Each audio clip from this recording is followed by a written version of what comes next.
للتصدير. احنا لو نعلم كده محافظة الفيوم تشتهر به.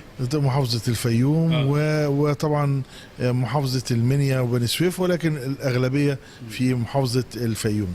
الحقيقة النهاردة احنا التقينا بالمصدرين والمنتجين كاجتماعاتنا العادية للتوجيهات والتعليمات والتوعية لهذا المحصول الواعد. وكان من المقترح النهارده ان احنا نعرض عليهم فكره انشاء وحده للتعقيم. وحده التعقيم دي بتخلي النباتات الطبيه والعطريه بتعظم منها وبتعطيها قيمه مضافه، بحيث انها تكون صالحه تصديريا، يعني صالحه تصديريه للجهات اللي بتطلبها. يعني في ممكن دول ما تطلبش تعقيم، ولكن عامه دول الاتحاد الاوروبي وامريكا بيطلبوا التعقيم.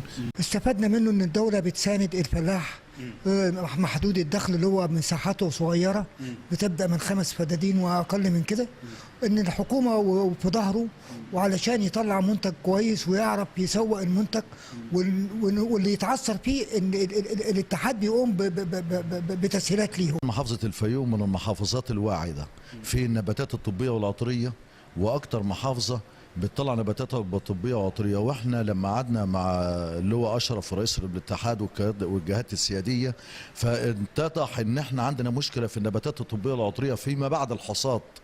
ان احنا بنطلع والمنتج اصلا اغلى من بكتير من ما بيبيعه المزارع ولا بيبيعه التاجر، وبيروح وبيصدر لنا وبيعاد تاهيله تاني ويعود لنا في صوره ماده خام، ما بنشتريه بالدولار. ودي سيوله مش موجوده دلوقتي، انتوا عارفين الدوله والظل اللي احنا بنمر فيها وظل الدولار. فكان اقترحنا كاتحاد مصدرين بتعليمات من وزير الزراعه مع السيد رئيس مجلس الاداره اللي هو اشرف الشرقاوي، واعضاء مجلس الاداره زمايلنا اللي هم في مجلس اداره الاتحاد وممثلين عن المزارعين الصغار وليس المزارع الكبير، لان الاتحاد هو من هدفه انه يخدم المزارع الصغير بس.